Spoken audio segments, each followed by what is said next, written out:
کہا، میں اس مندر کی چھاؤں میں کھیل کر بڑا ہوا ہوں. وہ مندر میرے لیے اتنا ہی پاک ہے جتنا ایک مسجد ہے.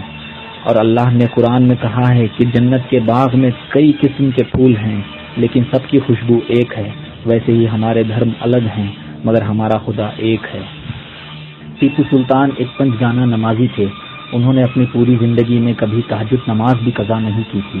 جب ٹیپو سلطان نے مسجد اعلیٰ کی تعمیر کروائی تو ان کے استاد محترم نے ایک شرط رکھی کہ اس مسجد کی پہلی امامت وہی کرے گا جس نے آج تک تہجد نماز بھی قضا نہ کی ہو. کوئی بھی امامت کرنے کے لیے آگے نہیں آیا. تب حضرت ٹیپو سلطان خود آگے بڑھے اور اپنے استاد سے کہا کہ آج آپ نے میرا راز پوری دنیا کے سامنے ظاہر کر دیا.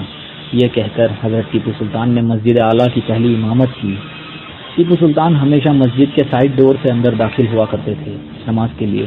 کسی نے اس کی وجہ پوچھی تو انہوں نے کہا، اگر میں مسجد کے مین ڈور سے اندر گیا تو ہو سکتا ہے کوئی مجھے دیکھ کر میرے احترام میں کھڑا ہو جائے.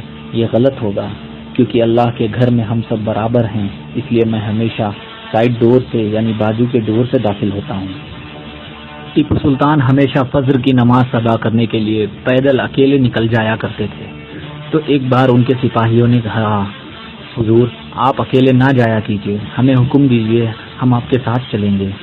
تو حضرت ٹیپو سلطان نے جواب دیا، جب میں اذان سن کر نماز کے لیے نکلتا ہوں تو اس وقت مجھے اپنی جان کی فکر نہیں ہوتی، کیونکہ جس رب نے مجھے نماز کے لیے بلایا ہے وہی میری حفاظت کرے گا.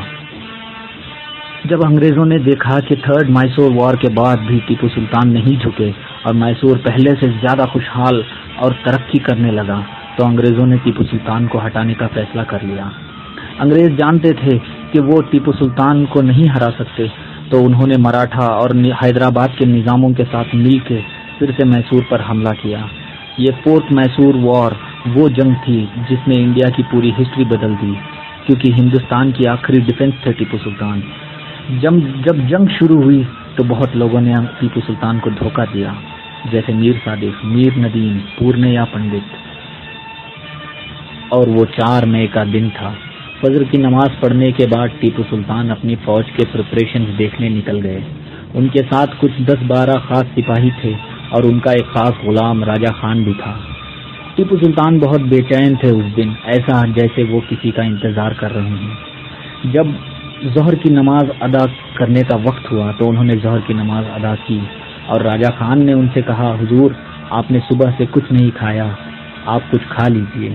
تو سلطان نے کہا، ٹھیک ہے لگاؤ. ٹیپو سلطان جیسے ہی بیٹھے کھانے کے لیے اور ایک نوالا اٹھایا ہی تھا کہ بھیانک توپوں کی آواز گرجنے لگی چاروں طرف سے. انہوں نے نوالا نیچے رکھا اور کھڑے ہو گئے اور کہا، الحمدللہ میرے ساتھیوں، وہ وقت آ گیا جس کا انتظار تھا.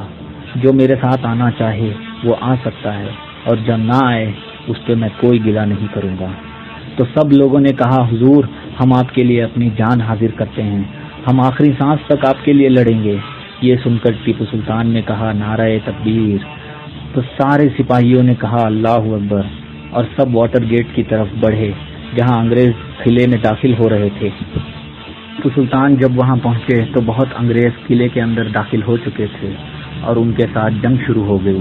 ٹیپو سلطان اور ان کے خاص کچھ 10-15 سپاہیوں نے لگ بھگ 500 سے زیادہ انگریزوں کو قتل کر دیا. جب انگریزوں نے دیکھا کہ یہ لوگ انگریزی فوج کو گاجر مولی کی طرح کاٹ رہے ہیں تو کچھ برٹش سپاہی قلعے کی دیواروں پر چڑھ گئے اور گولیاں چلانے لگے. ایک ایک کر سارے سلطان کے وفادار سپاہی شہید ہو گئے. ٹیپو سلطان بھی کافی زخمی ہو گئے تھے. پھر اچانک ایک گولی ان کے دل کے پاس لگی تو وہ گھوڑے سے نیچے گر پڑے. ان کے ساتھ راجہ خان تھا. راجہ خان نے کہا، حضور یہ لوگ جانتے نہیں ہیں کہ آپ کون ہیں، اگر آپ اجازت دیں تو میں اعلان کر دوں گا کہ آپ ہی ٹیپو سلطان ہیں، تو یہ لوگ آپ کی جان بخش دیں گے. ٹیپو سلطان نے کہا، چپ رہو، کیا تم مجھ سے میری شہادت چھیننا چاہتے ہو؟ گیدڑ کی 100 سال کی زندگی سے شیر کی ایک دن کی زندگی بہتر ہے. یہ کہہ کر سلطان پھر اٹھے اور تلوار اٹھائی اور لڑنے لگے. سلطان نے تلوار پھر اٹھائی اور لڑنے لگے.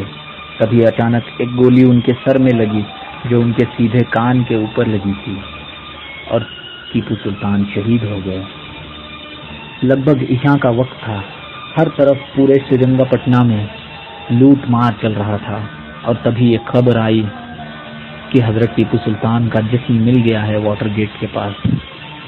ڈیوڈ برڈ نے حضرت ٹیپو سلطان کے جسم کے پاس کھڑے ہو کر کہا کہ آج سے ہندوستان ہمارا غلام ہے، کیونکہ ہندوستان کا رکھوالا میسور کا شیر مر چکا ہے۔ بیئرڈ نے حکم دیا کہ ٹیپو سلطان کے جسم کو محل لے جایا جائے پالکی میں۔ جب عشاء کی اذان کا وقت ہوا تو ایک بوڑھا آدمی مسجد اعلیٰ کے مینار تک پہنچا اور اس نے اذان دینی شروع کی۔ وہ اذان سن کر ہر آدمی کی آنکھوں میں آنسو تھے، یہاں تک کہ انگریز بھی اداس ہو گئے۔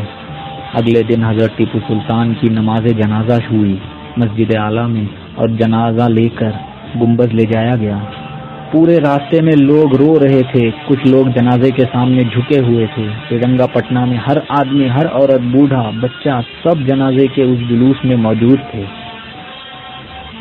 برٹش کیپٹن رچرڈ بیلی نے اپنی ڈائری میں لکھا ہے، جب ٹیپو سلطان کو دفن کیا جا رہا تھا تو ہم لوگوں نے 21 توپوں کی سلامی دی ٹیپو سلطان کو، تو ان توپوں کی آواز کسی کو سنائی نہیں دی، کیونکہ آسمان میں ایسی بجلیاں گرج رہی تھی، ایسا لگ رہا تھا کہ آسمان والے خود ٹیپو سلطان کا استقبال کر رہے ہیں۔ اور جیسے ہی ان کو دفن کر کے ہم لوگ آگے بڑھے، ایسا طوفان آیا کہ لگ بھگ پورا سرنگا پٹنہ ڈوب گیا کاویری کی باڑھ میں۔ یہ تھی کہانی حضرت ٹیپو سلطان کی اور ان کی زندگی کی۔